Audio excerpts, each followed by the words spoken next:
Assalamu Walaikum. Hello friends, how are you? Welcome back to my another video.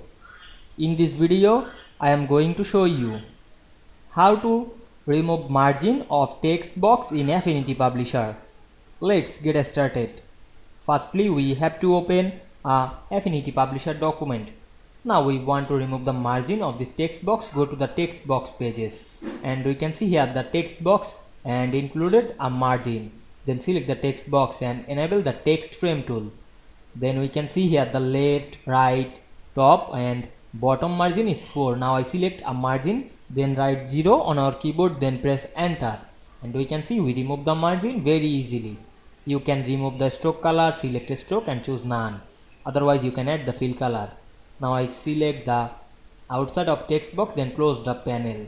Now we can see we remove the margin of text box very easily. I hope you enjoyed the video. Please like, comment, share and subscribe my channel. Thanks for watching.